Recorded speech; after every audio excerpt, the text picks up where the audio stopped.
Howdy, partner. Hey, how you How doing? you doing? I'm doing well. You? Yeah, I'm good. I'm good. We're live Cool. again for the watering hole. Here we are. Yep, Yeah, back again. back again. About to celebrate 250. Yes, Yeah, we are. Yeah. us settlers here in America, I keep 250 years saying ago. she doesn't look a day over 240. Yeah. Yeah, I don't, there's a lot more concrete than there was 250 years ago. that's true. Yeah. Yep. I gotta get We're think we're back. we're trying to change that out in the country here. Yeah, good for you.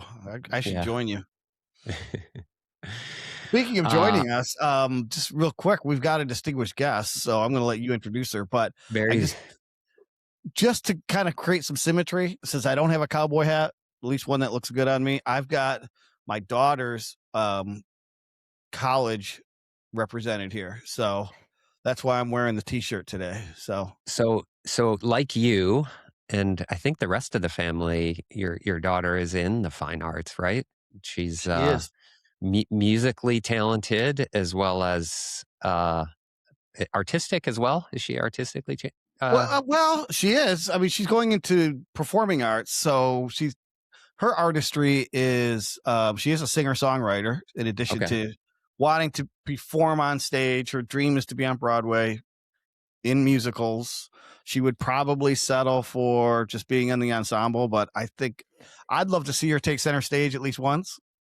But we'll see. So she's just completed her freshman year and she's working on her reel and all that stuff. So Has she written any songs that you've produced? no, but she wrote a song that my brother just produced, who's been on our Ooh, podcast in the past. He's a yes. professional.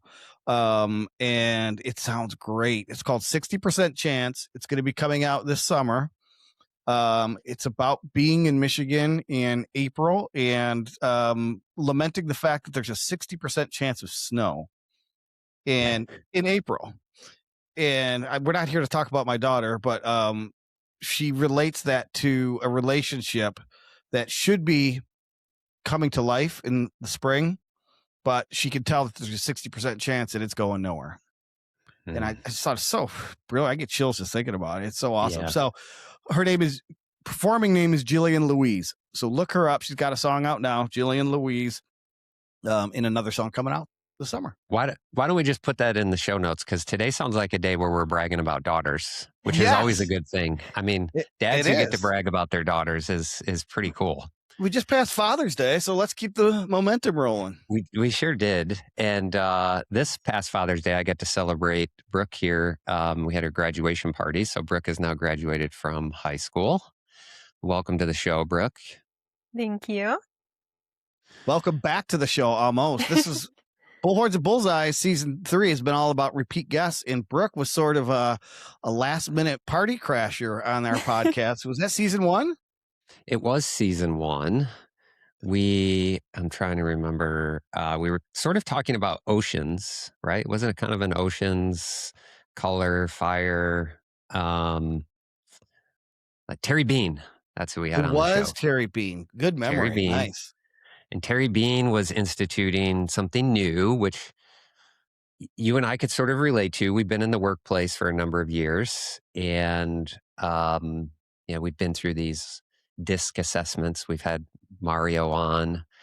I Mhm. remember back in the day taking my first Strength Finders. Did you ever do Oh Strength yeah. Finders? Oh yeah. Yeah. Gallup. It's one of the number one selling business books, I think, of Mm. all time. Yep. And I know Is you're it's go ahead. I was gonna say we share a Myers Briggs profile as well, you and I, which is crazy. do INTJ. we? Yeah, we're INTJ. I thought that He's was you. This. INTP. I'm Oh, okay. INTP. All right. Well, we'll consult the expert here in a moment. But yeah. We're about to. Yes. Well, we're close, and she'll be able to explain the difference between that J and that P. Yeah. Um, okay, There had to so be some difference. We're like polar opposites the way our brains are wired. So yeah. Well, and so in my career, it started with sort of Strength Finders. Marcus Buckingham. I discovered Marcus Buckingham. he's got some great books here. First Break All the Rules, Now Discover Your Strengths. I mean, these were all in the early 2000s. It was Mm-hmm. really a time in my career where I was like trying to figure out how to be a better performer, but it was also when I was trying to figure out how to assemble better teams, Mm. right? And he came out with this video series that was called The Trombone Player. And in that trombone player, he sort of like breaks down this myth that like you as an individual need to be a team member, right? Mm. And that the teams need to sort of like be like each other, basically. Like the high performing teams all had the same specialty. And I think a really good example for me, having grown up in Chicago in the 90s, which was the great Don't say it. Don't say it. I the grew up in Chicago Detroit. Bulls. Oh, Jesus. Dagger to my heart. Uh, And and we stole one of the greats from the Pistons, yeah. which Dennis Rodman. was Dennis Rodman. Dennis Rodman. And Mm-hmm. was Dennis Rodman anything like Michael Jordan or Scottie Pippen or Steve Kerr or Mm-hmm. Horace Grant Bill or Bill Cartwright. Cartwright? Yep. Yeah, none of those guys, right? He was an animal on the court. He wasn't a good Mm. shooter. He couldn't make a free throw to save his life. But man, could he defend? Could he rebound? I mean, he was like all heart, Yep. right? Yep. And they just assembled the best, most diverse team, and they played to each other's strengths on Yeah. the court. I True. mean, it was phenomenal to watch. And I mean, I probably watched almost every single game throughout those 6 championship seasons. And so I started relating that to how I was assembling teams. And in the agency world, we do have a lot of different disciplines, don't we? Yeah, for sure. We got creatives, we've got the analytical people, we've got the developers that are developing, and Well, just just really within thinking about creatives, just real quick, within creatives, there's multiple disciplines because there's writers like me, and then there's graphic designers like Dan. I have no eye for what he does. I can see when it works and when it doesn't, but I can't visualize, yeah. creating something from whole cloth. He can. So I had some foundation from my college years. I took a few psychology classes. Learned a little bit about Freud and Jung. Mm. Carl Jung, and we're kind of I would say the founders, right, of modern psychology and modern psychoanalysis, and Mm-hmm. they kind of laid the groundwork for us. Um, well, about 5 years ago, we're up north in the summertime, and here's my 12-year-old or 13-year-old. I don't remember how old you were at the time, Brooke, but she's asking all of us to take personality profiles. I think that they were like, "Will you take these tests?" Like Oh, she's not maybe now at an age where she's starting to make sense of the world and starting to make sense of how we all work together as a family starting to and make why. sense of who do I ask for ice cream, mom or dad? Dad, definitely dad. And why do I get different answers when I ask one versus the other, Yeah. right? Yep. So tell me about that, Brooke. Tell me about the time, where were you at that point in time of like your discovery of personality profiling, and what brought you into this and how did you get interested in it? Yeah, for me, it all started with my friend Becca, who we were all avid writers at the time. We met each other in a creative writing group at school, and she had heard it mentioned as basically a way of identifying how a character should develop Mm. because cognitive function shows like your natural blind spots and your weaknesses. And while a lot of tests do this at just a superficial level, we actually go into like the roots of your issues and how you're thinking. And so it was, how can you make your character develop in those areas and improve? And she thought it was really interesting and she learned the theory behind it and then very patiently taught that to me. And Mm. so I, got super interested. I convinced my whole family to take the test. I still remember like we're on the porch at our house up north. I'm like begging them. Mm. And so it definitely helped me at that time to understand why people are different. Like, why is my mom so task oriented when I could not do that for the life of me? And why is my sister such a people person? That kind of thing. And so 3 years passed, I sort of forgot about it. And then 2 months ago, I was really wondering, like, I'm graduating high school, I'm really mentally exhausted. And I had so many issues and just questions about like how the world works. Like, why don't I understand how people think differently? And I'm very naturally a curious person, so I wanted to figure that out. And so I got back into cognitive functions and personality. And I spent like all of my free time relearning everything, going m- much deeper than I had before.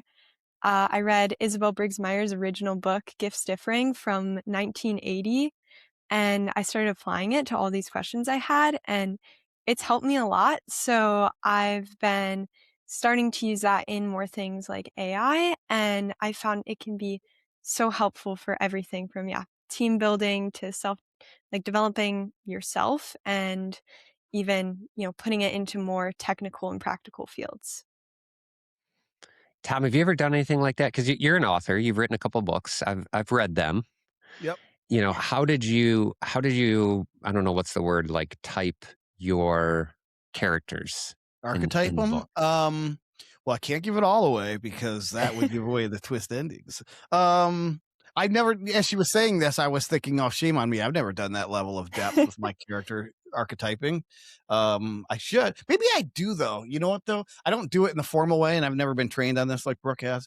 But I go on long walks and I think about, all right, I can't just create a flat character that is predictable and that has nothing interesting. And I start in my mind like becoming one of the characters until I figure out, well, what would motivate this person? Why would they do what they're doing? And so I'm assuming there's some of that in this, Brooke. There's like motivations or explain what it is that when we talk about cognitive functions. What is the root of it? Is it motivations? Is it worldviews? Is it impulses? Is it logical thinking? So it's really exactly what you were saying. And, we get in characters' heads and we try and figure out what they think. And this gives us a way to formalize that and to actually put it into words. Mm. And so it goes really deep, mostly into just how you take in information, what you decide to do with that. So then we can figure out how they get their worldviews, not just what they are, and how they Mm. make decisions, not just the decisions they've made, which makes it very helpful for consistency and creating something really realistic and relatable. And that's what we Just were talking earlier, uh, Brooke, about the difference between DISC and Mhm. MBTI or these other ones. And so explain that if you could really quick. Like, because a lot of people who are going to watch this, they've done some sort of assessment, likely in the workplace. And when we talk cognitive functions, it's actually something different, isn't it? Yes. So most personality tests, you're just looking at how people present themselves. So you can say someone's extroverted or introverted, or they usually talk in like logical or emotional ways, whether someone is confident or anxious. And that's in like Ocean, DISC, 16 personalities, which is one of the versions of MBTI. And that can be really useful for understanding people at a surface level, but it doesn't really show us how they think. It doesn't help mm, us relate to other people very well. And so cognitive functions started with Carl Jung and then was expanded on by Catherine and Isabel Briggs-Myers, who were mother and daughter. And they wanted to figure out, like, it was World War II, women were going into the workplace. How do we understand other people in this changing world? And how do we see how people think so that we can tailor that world to them? And so it really goes into, you know, what's deeper than surface level? What aren't we always showing that's going on in our brains? Right. So the internal versus the external. Hmm. We're always looking at the external in the workplace, but like what is it behind that person that they're not showing? Like how do you get mm. to that level that's more of that s- maybe even subconscious? It's somewhat Yes. subconscious and not even revealed often, but because that processing of information is happening in their brain, you can't see it, right? Hmm. Curtis, speaking of brains, I know eventually we want to get to how this can be and should be applied to AI. You mentioned that, Brooke. Hmm. So I don't want to, pull the curtain back too fast if it's not appropriate. But people have asked you, Curtis, as you're building your AI, and you've contested that it should have not only a head but a chest and a gut. So this goes back to your readings of C.S. Lewis, right? Yeah. Because somebody said, "What, AI shouldn't have a soul," but like, and I know soul is different than cognitive, but it's rooted in the same. So do you want to put the AI question off, or do you want to at least touch on that? Well, I'll at least touch and then eventually let Brooke get into the details. I would say, from my point of view, when you're using the models, right, everything's sort of based on language, because that's what they are. They're language learning models. Mhm. All the model is doing is assembling words. Mhm. You ask it a question, it's assembling words and taking those words and giving you back that answer. Well, so how does it assemble those words? Well, there's sort of like math and science behind that assembly that is putting those words together and then, providing that answer. So I asked my question, well, what is the judgment layer that says these are the appropriate and right words to present for that specific individual based on their query? Mhm. And I think as we start to tie that back to cognitive functions here, it's that, at least surface level from my perspective, number one, I process information, say, different than you, Tom. Mhm. So the presentation of that information by the LLM, I'd want to consume that information different than you. But if you log into ChatGPT, I log into ChatGPT, at least initially, right? It doesn't understand who the user is. It Mhm. tries to over time, it saves to memory, but unless you're giving it direct feedback, how does it know?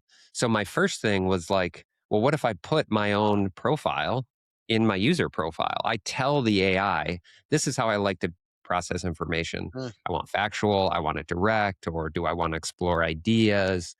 Different things like that. It eventually got to a second level, which I'll let Brooke tell the story, um, where then I was working on agent development, which is to say the agent itself, or even specialized agents, just like I have specialized team members. Like if I'm going to create an AI version of Dennis Rodman, God, please don't. be quite the animal, wouldn't it? Yeah, It'd be very and he would be off colorful. flying to North Korea every 10 seconds Yeah, too. So it'd be a very colorful uh, and energetic AI.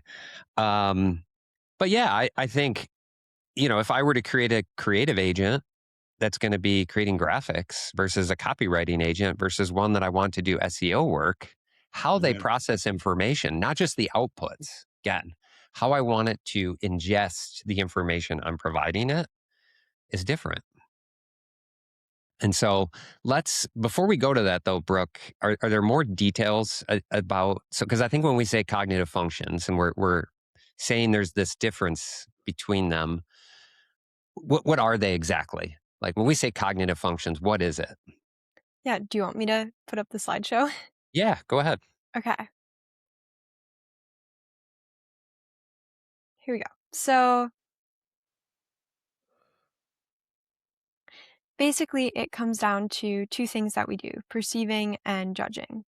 And so perceiving is taking in any new information, and we all take in two different kinds of information, which is for sensing, which is anything tangible and concrete.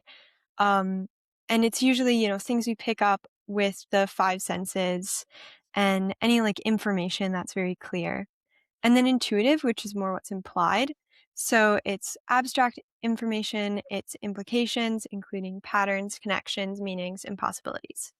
So all information can sort of go into those two categories. And then we also have to decide what to do with that information, which involves thinking, which focuses on logic and analysis, asking what makes the most sense, and feeling, which is more about values and human impact and asks what matters most here. So we do all four of these things. I'm glad, by the way, that I asked the question about AI when I did, because this is what Curtis, you just said, that you are trying to create agents. You do all of these. How do you take in the information? What's the judgment layer, and what do I do about it? So very Mm-hmm. interesting. Mm-hmm. And so all of this gets further divided into two categories, and this is where it gets slightly complicated. Everything has an attitude, so it's either external or internal. Sometimes people call these by other terms. I like this because it simplifies it. So you have a difference between, for example, external and internal sensing. So external sensing explores tangible details and facts without adding abstract meaning. And I can put this link in the show notes. It's in the slides. But I found an amazing source with descriptions online, so I'm going to use some of those. If an SE user sees an apple, they might think, this apple is red, it's shiny, it has a bunch of dots on it, tastes good, it smells good. When I bite into it, it makes this crunching sound. So, less of what they're actually saying, but in general, they're looking at the tangible details, the things right in front of them, and right away, they're not adding any meaning to that. They're just taking life as it is, which contrasts with internal sensing, which might see the apple and go, this apple reminds me of going apple picking with my dad, or when I baked an apple pie with my grandma. It looks a little different from other apples. Something is off about it. So you have this comparison to past experience and past data. And so everyone does one or the other. We, in general, only use the external version and the internal version of any given function. So, for example, me and my sister both use external sensing, whereas my dad and my mom use internal sensing. So is that why I'm an I? Is that internal? That comes in later, and I have the letter code at the end. Okay. Usually what we do is if you're typing either person or an agent or yourself, looking at, which of these do I relate to? How do I think I think? It's difficult with tests because you have a lot of preconceived bias of, how do I think I behave? Whereas this, people spend like weeks just typing themselves because it goes a lot deeper than how we present ourselves. And then external intuition explores many abstract possibilities. So we're moving more into, what's not tangible. And it usually works outward from one detail or thing. So it's sort of like a firework spanning out from the inside to multiple different possibilities. So this one's a little harder to explain. But they might see an apple and think, well, apple, that's a fruit, like Fruit Loops. And Fruit Loops have Toucan Sam, like Sam I Am, who's from Green Eggs and Ham, which is Dr. Seuss. Oh, do you think Dr. Seuss liked apples? Hey, if I turn this apple over and use 2 popsicle sticks and some glue, I can make it look like a lady with a dress. And if there are atoms in apples and atoms in celery, do you think I could rearrange the atoms in celery to make an apple? So, Dad, you do this a lot. It's not random, but it seems that way because they're making connections very clear in their head. But from the outside, it just looks like they're connecting completely random things, which makes them very fun people to talk to. He does do that a lot. Yeah, well, and in Strength Finders, this is where this is fun for me because I studied Strength Finders a lot. I'm a relator, right? Mm-hmm. So that's just how I make sense of the world. I like to relate things. And so Brooke's explaining, well, that's because you have this. Is it the external intuition, Brooke? Is it the NE? Is that the one you're explaining? Mm-hmm. Yeah. And then internal intuition, on the other hand, might see the apple and think, well, okay, Sarah just gave the teacher an apple in this scenario. I know there's a test next week and there's a sign on the wall that says bonus points are available on the test. I know the teacher likes apples, so Sarah most likely brought the teacher an apple to get extra credit on the test. I guess people will try to win someone's favor with a gift when they want something in return. So you're taking a lot of external information and making one conclusion from that. And it's usually still looking at the implications of what it sees and then just finding that one possibility. So that's what I do. And then we do the same thing with judging functions. So external thinking versus internal thinking. When it's external, it's usually determining whether something is valid or invalid based on rules of thumb, and it prioritizes efficiency. So it's that stereotypical like boss telling you, get things done right now based on what works. My mom is external thinking is her strongest function. And so I'm very well acquainted with this one. And so why don't you say how you really feel there, Brooke? Is she on live? I'll make sure Mom isn't watching this episode. No, I love it. This is a function I don't have at all, so I'm very grateful for the people who can use it. And so it TE user might look at someone crying and their thought process might be like, why are they crying? Okay, it's because of X. Most people who struggle with X improve it by doing Y. Therefore, it's valid for me to share Y conclusion or solution with them right now.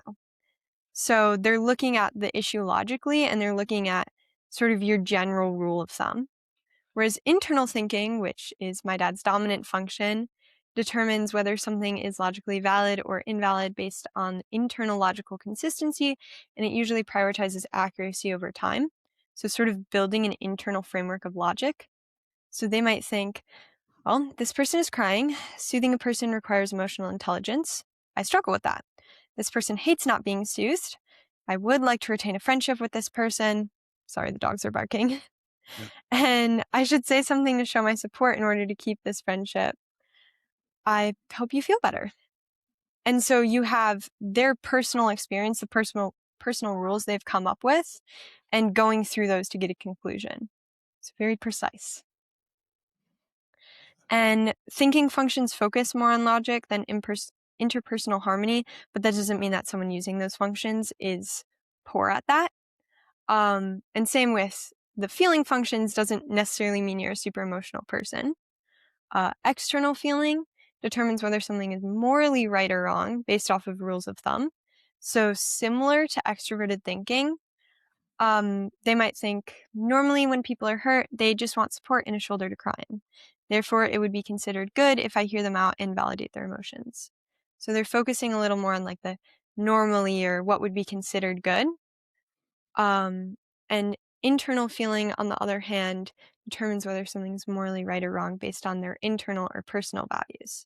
So they might think, well, I've been through a similar situation before. When I was sad, I wanted someone to listen to me and give me advice.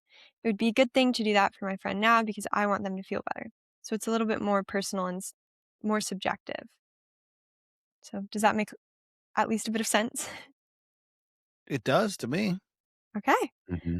So It can be hard to follow along, especially when she gets into the pairs and now you're dealing with lettering. But there's a point to this, which is good, is that there's like these are complex subjects, but they've written these down as basically like shorthand.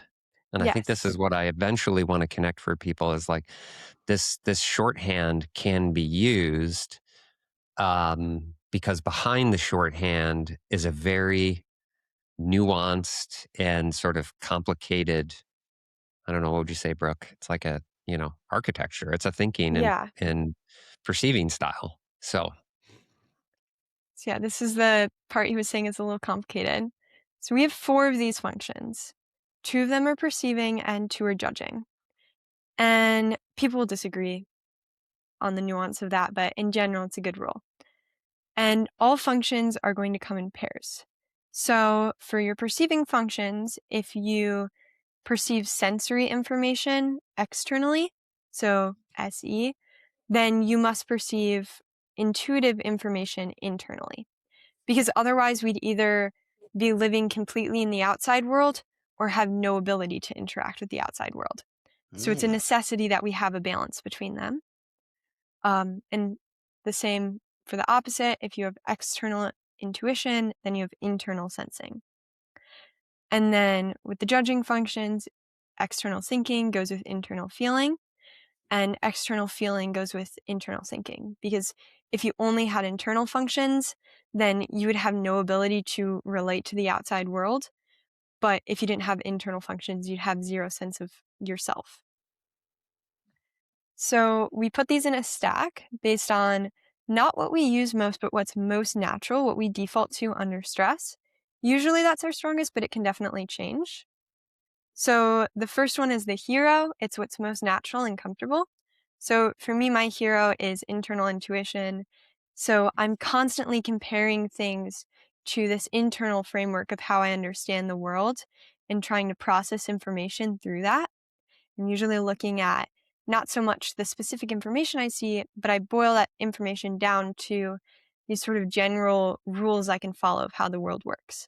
So if I'm, talking with, my AI agent, I want it to be looking at like, how does this impact, society and morals and these greater things? rather than the specific information at hand. And then your parent is your second function. It's an assistant or guide for the hero. And so it's looking at more of, sometimes, what am I saying? If the hero is perceiving, the parent will be judging, and vice versa. So it's looking at the opposite realm of information. If the hero is taking things in, the parent has to be doing something with that information. If the hero is always doing something, then the parent must be taking in new information. So they have to balance each other out, which is why it's really important for people to develop both. And then the child balances the parent. So the child's always going to be the other one in your function pair. So if my parent is extroverted feeling, then my child must be introverted thinking, and they'll even them out. It'll even them out and balance them in a healthy person. And then your inferior is going to be a point of weakness, or it can be something that we can grow in, and it's the opposite in the heroes pair. So it's a lot to remember. And so... And somehow this 17-year-old high school grad has got it all figured out like it's written on the back of her hand. Took a lot of work and a lot of patience from my friend. But yeah, do you want me to get into the applications or? Well, I do, and it might make sense instead of showing this slide to actually show the experiment we did. Yes. What do you think? So what I did was I'm not working with anything here really. I have a free ChatGPT account, and this took me 30 minutes using, what's your name for Eivor, Dad? Leora? Yes. So no, Leora's the other one. Now it's Oakley. Yeah, so it was Leora, but now it's Oakley. No, because I have Leora. Is it Stan? Stan creates projects, yeah. Yeah, Mm-hmm. So that's what I'm using. And then Ezra, who's a agent that I created based off of just what I knew about cognitive functions. And so, yeah, 30-minute project, I created 2 agents that analyze business performance data, which is something I know nothing about, and look for underlying patterns and causes. So this would be really useful in someone who's, maybe new to something like the business world, but you could apply it to anything. And so I went with slightly different functions for both of them. Leora uses external intuition. So, taking one thing and coming up with 100 ideas and possibilities off of that. And then internal thinking, which is more of the precise logical framework. And Malachi uses internal intuition. So taking all the data and boiling it down to one piece of abstract information. And external thinking, which is looking more of those logical rules of thumb and what do we do with this now. And so we have them. Did it share? Can you guys see this? No, we're still on your slides. You might have to stop sharing and reshare. Here we go. Does that work? Yep. Okay. So we have on the left side is Leora, and on the right side is Malachi. We just see the left side B. Okay. So maybe just show one, and then you might have to switch to the other. I actually think I can fix this. You can tell I don't spend a lot of time on podcasts. Well, she's doing great, Tom. I don't know. I know. We can see where you are spending your time, which is fascinating. Okay. If you do a full share like you did before B, then you just have to. Here we go. Yep. Here we go. So the first one, Leora, more of the, brainstormer. First, ask me follow-up questions, which you can see the different instructions I gave them, which were just based off of those functions. And I didn't ever tell her to give me follow-up questions, and she did it anyway. Can I ask a question? You gave both agents the same prompt, essentially? Yeah, let's slow down, B. So before the prompt, actually go back to the ChatGPT there, B, if you don't mind. So when you create a project in ChatGPT, you can give it instructions. That's basically what makes it an agent, right? So the ChatGPT itself is an agent. When you create a project, you're creating a specialized agent. So that specialized agent makes it so you don't have to provide a huge prompt every single time you go to ask a question. There's Now built-in you've got a set of context. instructions that's always there. The difference that Brooke put into these two prompts, or the instructions, the instructions are identical except for their cognitive functions. And then the prompt itself is 100% identical. Yeah. So the only difference between the two is the cognitive function. hmm And so I give them both this same starting bit of instruction. So just this is what your job is. And then I gave my agent, who's an expert on cognitive functions, just the functions that I wanted each of them to have. And it expanded it into this, literally based off of the 4 letters I gave it. So we don't have to read through this, but I then did the same thing for my other agent. I named them, helps me remember them. And so what's really interesting is if you had like a folder system or, complex AI, and you could just write down in one place, this is what the functions mean. All you'd have to give an agent is what their 2 strongest functions are, and it could work completely off of that. So you can make this into a really simple system, which is what we did with my dad's agents. Cool. Very cool. So go back to the experiment there Yes. quick, Brooke, and let's show the output So yeah, we have and how different that it is. same prompt. We start with just from more of the brainstormer, all of these observations, and then it gives me, I think it was 5 hypotheses on what it could be, rates how strong they are, and asks me more questions. Whereas This we was get the brainstormer agent. This is the annoying employee at my former firms. Like, I asked you to come over with an answer, not like come back with 1,000 questions and a million possibilities, right? Anyways, Which is why this is so useful, because you might like this other one more, where it gives me one sentence on what's going on, and then it explains Why? step by step what's happening, gives me the implications, and then tells me exactly what to do now, which the Beautiful. brainstormer never did. And so we get same prompt, same initial instructions, and then just 4 letters gave us completely different answers. That's crazy. Isn't And it it's so? perfectly in line with the stuff that you explained, right? So totally. So Brooke, recall when one day, because you said this resurfaced for you 2 months ago, right? Yes. You're like finishing up school here. You don't have to share your screen anymore if you don't want. Okay. It's unless you had something in your slides you wanted to show. No? Do you want me to Um, show your agents? Oh, sure. Yeah, if you have them. So Brooks sort of like revisiting this, and I said, "Hey, Brooke, what if? Because I have all these specialized agents now in my system. I've got Cash, the copywriter. I've got Cassidy, our graphic designer. I've got Hank, which helps us with sales and proposals. I've got Wayne, which helps me work through like complex issues in the business, right? So I've got all these specialized agents. They all have just a set of instructions and maybe skills to do tasks for me behind those."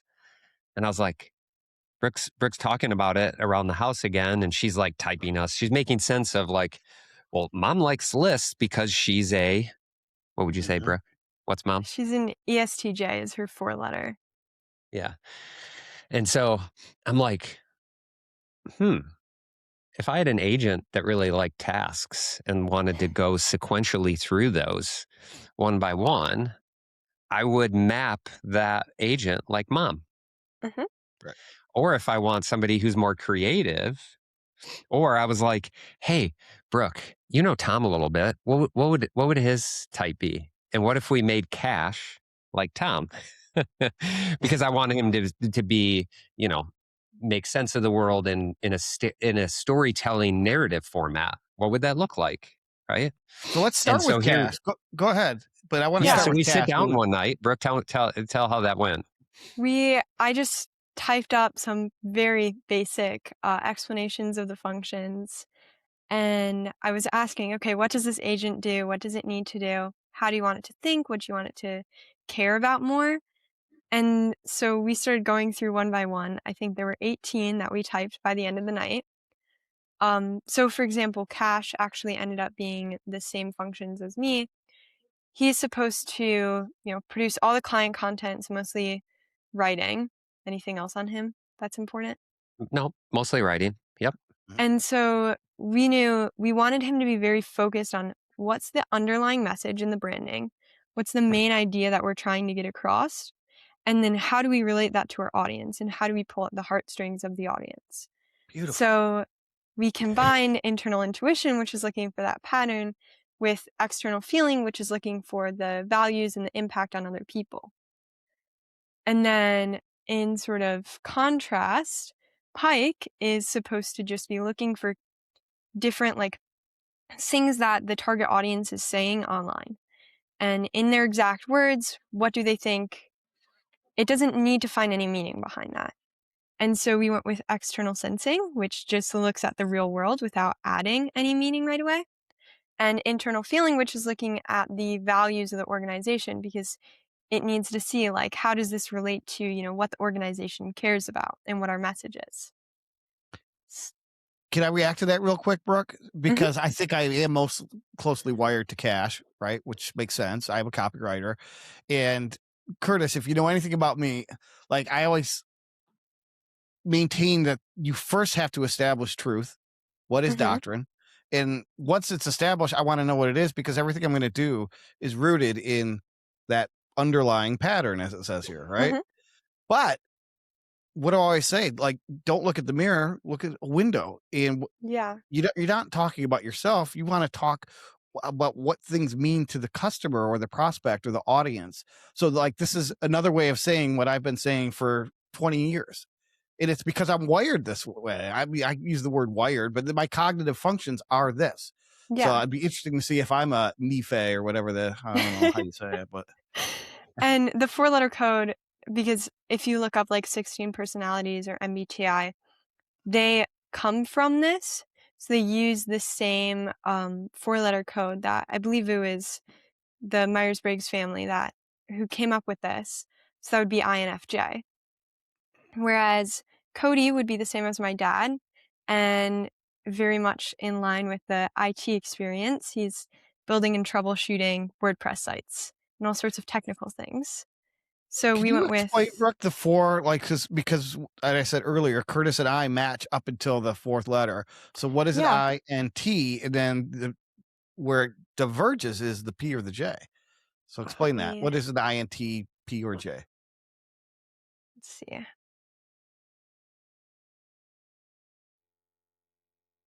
Okay.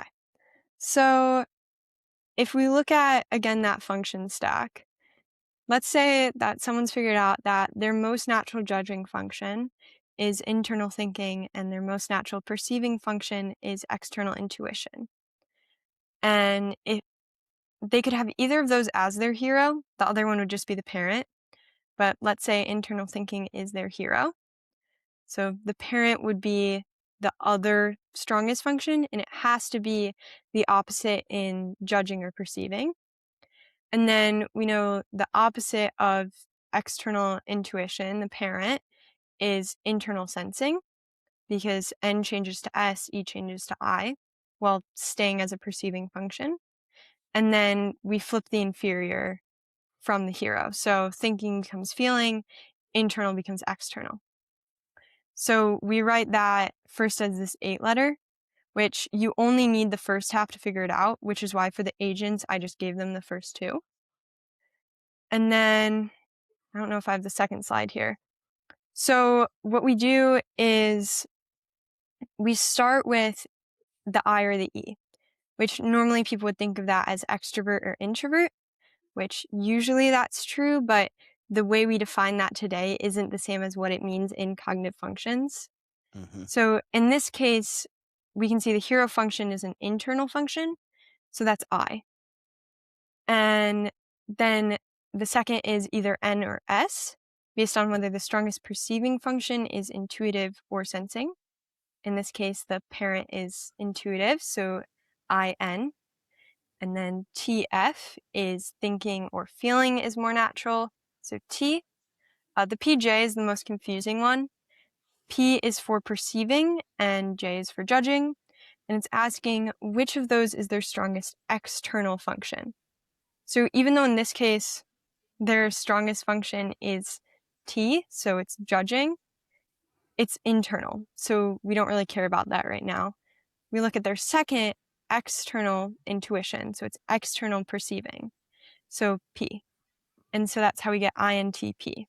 So an INTJ, on the other hand, would be internal intuition, external thinking, and then internal feeling, external sensing. So they have completely different functions, even though they care a little more about the internal world, at least naturally. They're both focused more on the intuitive world. They're both thinking, but they do that in totally different ways. Yeah. So explain that. Like if you were just I've heard this a million times, Tom, and I still have a hard time following it. I don't know if you followed all of that. Barely. And that's only to say how really rich the material is. Like the nuances and all of this that exists in just this simple, well, it's an 8-letter code, but these 4 groups. Mm-hmm. So in just common language, simple terms, Tom and I have 1 letter different. How would you describe then the difference? One of us has the judging function. One of us has the perceiving function. How would you describe those differently? Like how are we I would different? say too, to add to that. So how these 2 people, one's an INTJ, one's an INTP, tell us what they do or think similarly and what do they do differently. So without using any of these letters or any of the scientific language, pretend I'm stupid. That's easy.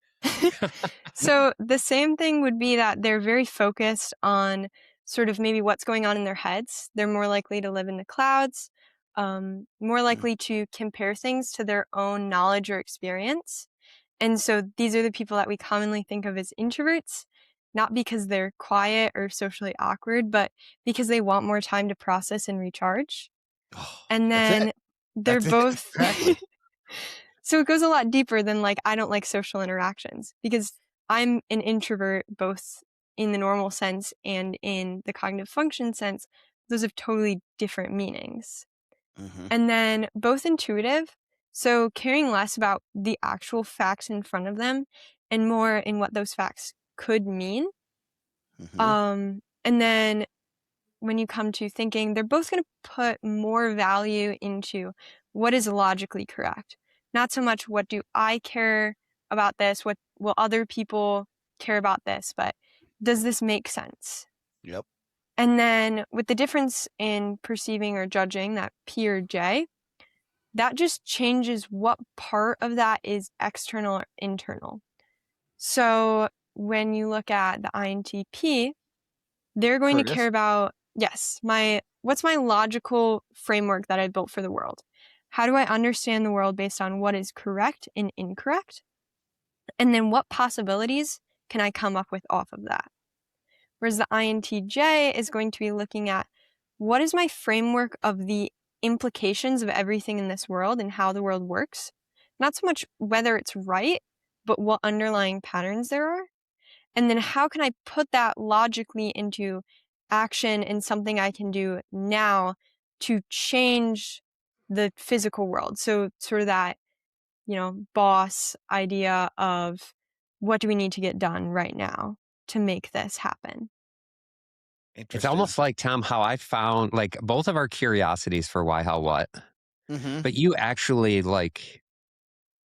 I was more looking at the meaning of it and the understanding, but you actually went to the application of why, how, what to make sense of it, if that makes sense. And I say, this is the execution of the synthesis of all that. This is then what you do.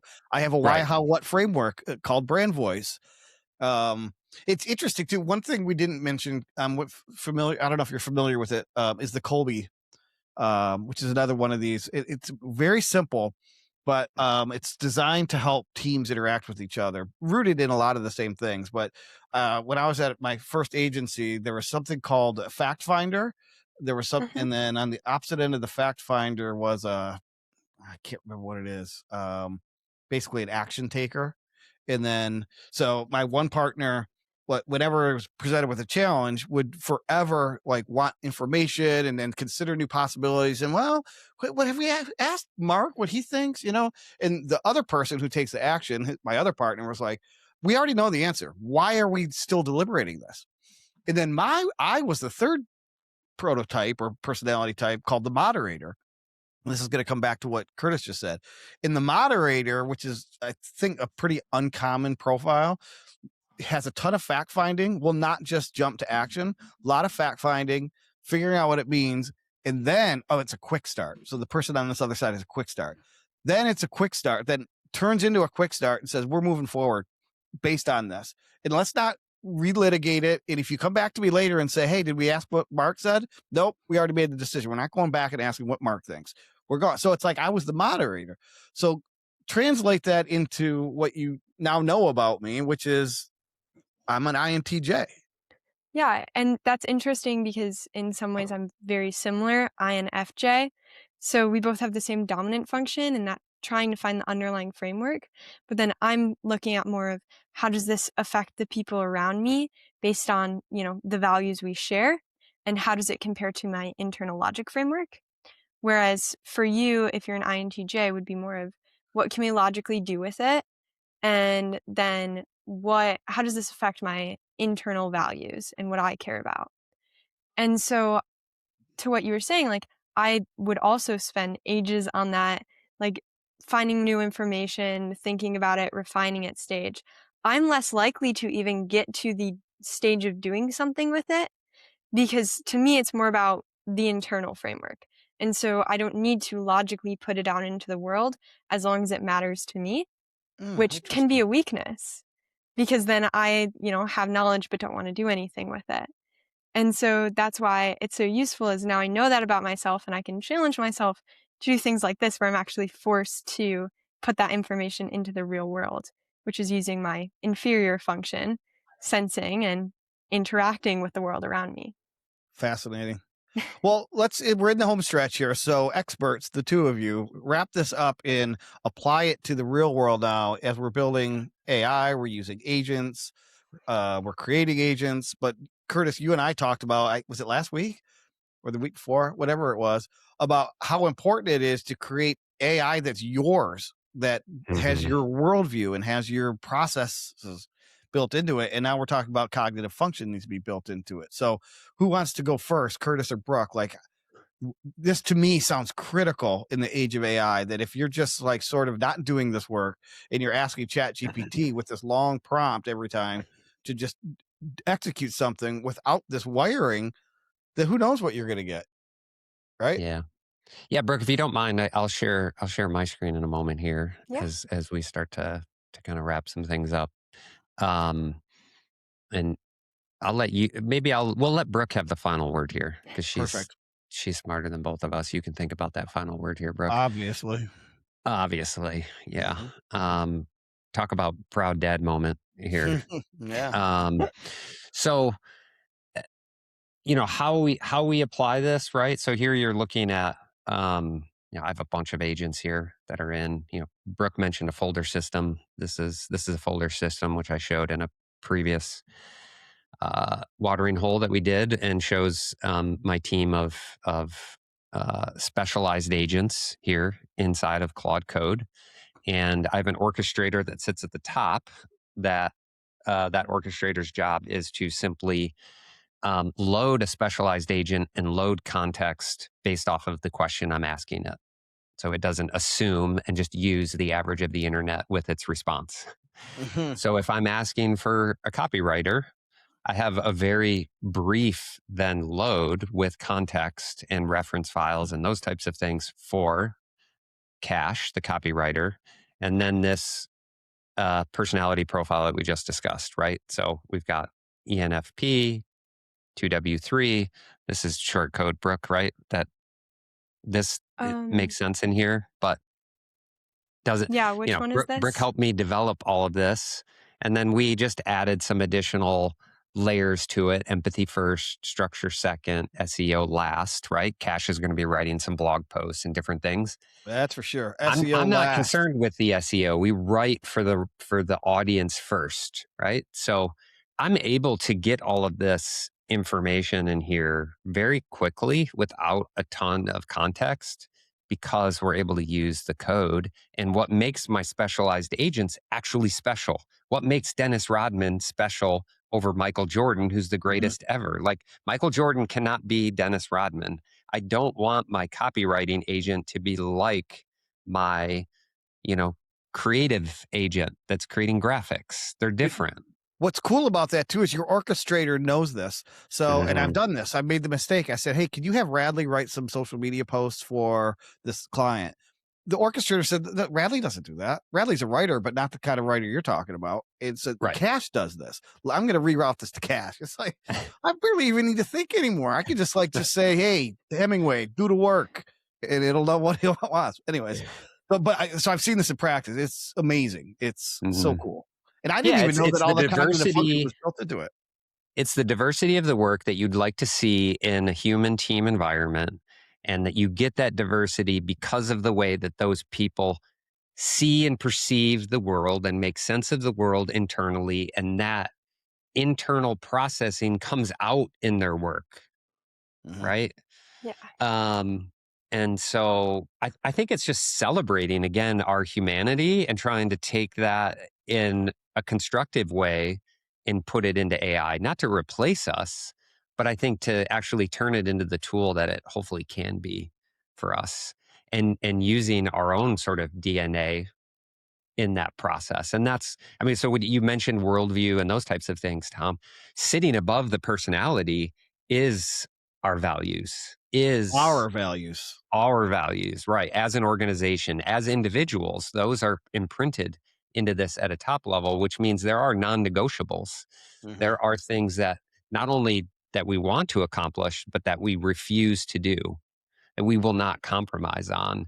And so that sits a layer above this and then says, okay, now reason and perceive based off of those things with this specific question or prompt or whatever. So yeah, Brooke, gave you some time to think about your closing there. Wrap us up. What do you think? I think I did What's think your this was message to, anyone who's in AI or anyone who's, again, even at your age, right? Trying to make sense of the world Mhm. and trying to make sense of why things are the way they are and why people are the way they are. Mhm. I think I mean, this might just come from my cognitive functions, but if we only ever take the world at surface level, then we'll have a lot of difficulty translating that into something with greater meaning, translating that into our values and what we're really trying to do at the heart of it all. And so it's so important to look deeper than what we're seeing right in front of us in the superficial things and find a way to translate that deeper meaning into what matters to us, whether that's, work or how you're trying to help other people and bringing that into the values of even things like AI. And so cognitive functions can be invaluable for anyone who's trying to do that and trying to see, what's the meaning behind this? What are we really doing? What do we really care about? And going into, how you work with other people, how you work with yourself, and how you work with AI. It's just such a great tool for seeing those greater implications and the greater meaning and what we can really do with what God has given us right in front of us. Great. My final thought, just an observation. It's you were saying that, Brooke. It dawned on me that in what Curtis said too.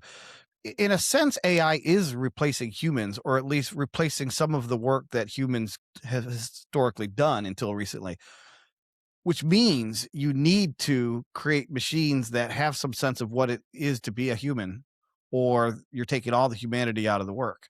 Hmm. So if you're outsourcing to an AI agent, make sure it has a head, a chest, and a gut, and make sure it knows how it's supposed to process the world, make sense of the world, like you said, Brooke. That's the power. Anything short of Yeah. that, and it's just Chat GPT run amok. It's the average of the internet. It's the average of the internet. Yep. 100%. Well, thank you, Brooke, Thank so you much for coming guys. on. Yeah, Well done. bravo. Best guess we've had this entire week.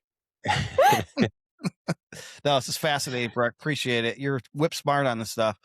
So bright future ahead. What are you going to do with your life now? Are you going to go into this professionally? I'm going into health coaching, so a different kind of teaching. Most of what I do is teaching in all different ways. But I'm very intent to bring this into whatever I do and use it as a way to relate to people. Awesome. Good luck. All right, Curtis. Thank you for finding Yeah. this gas. I don't know how you did it.